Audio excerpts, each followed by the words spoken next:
আসসালামু আলাইকুম। ওয়ালাইকুম আসসালাম রহমতুল্লাহ। আমার বন্ধু প্রশ্ন করেছে যে আমার নামাজ কি কবুল হবে যদি সে সময় পকেটে টাকার নোট থাকে যেখানে মূর্তি আর বিভিন্ন ছবি থাকে? ভাই প্রশ্ন করলেন যে বেশিরভাগ লোকের নামাজ পড়ার সময় পকেটে টাকার নোট থাকে, আর প্রায় সবগুলো নোটে বিভিন্ন ছবি থাকে, ফটোগ্রাফ বা মানুষের ছবি।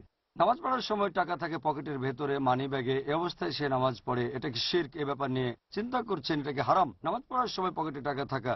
এখন কোনো মূর্তিকে প্রণাম করা হারাম, টাকাটা মাথার সামনে রেখে তারপর যদি সিজদা দিলেন তাহলে সেটা হারাম, অথবা টাকাটা বুকের উপর রেখে নামাজ পড়লেন, এটা হারাম। কিন্তু টাকা যদি পকেটে রাখেন, এই পকেট কিন্তু পেছনের দিকে, সাধারণত পেছনে রাখেন, কিন্তু নিয়ত থাকায় গুরুত্বপূর্ণ নয়। টাকাটা মাথার সামনে রাখলেন কিন্তু সেটা ইবাদত করা, এটা নিয়ত না, তারপরও সেটা হারাম। বলছেন এই মূর্তিকে প্রণাম করা আমার উদ্দেশ্য না, তারপরেও করছেন, সেটা হারাম। নিয়ত গুরুত্বপূর্ণ, তবে তার পাশাপাশি কাজটাও গুরুত্বপূর্ণ। কিন্তু যদি টাকা রাখেন মানি ব্যাগে, বেশিরভাগ ক্ষেত্রে থাকবে পেছনে, পেছনের দিকে কি ইবাদত করবে? ঠিক। 1 নম্বর পয়েন্ট, এটা থাকে পেছনে। বুক পকেটে থাকলে হার্টের কাছাকাছি থাকবে। টাকা যদি না দেখা যায় তাহলে কোনো সমস্যা নেই।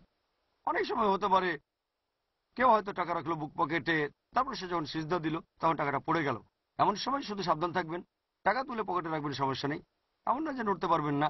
আপনার সামনে ভুল কোনো কিছু হলে কেউ আপনার সামনে দিয়ে গেলে তাকে থামাতে পারেন। হাদিস বলছে দরকার হলে জোর করে থামাও। ঠিক। যদি এরকম কোনো কিছু হয়, হতে পারে পকেটে ছিল আর সিজদার সময় পড়ে গেল একটা ফটোগ্রাফ, এবার প্যান্টের পকেটে রাখেন যেন আর না পড়ে, তাহলে প্রত্যেক সিজদায় আপনাকে ওঠানামা ওঠানামা করতে হবে, একটু সাবধান থাকবেন। যদি এমনিতে আপনার পকেটে থাকে তাহলে কোনো সমস্যা নেই, শিরক হবে না, আপনি ভালোভাবে নামাজ পড়তে পারবেন। তবে টাকাটা যেন আপনার সামনে না থাকে, দেখা না যায়, পকেটে রাখেন, শার্টের অথবা প্যান্টের, সমস্যা নেই। আশা করি উত্তরটা পেয়েছেন।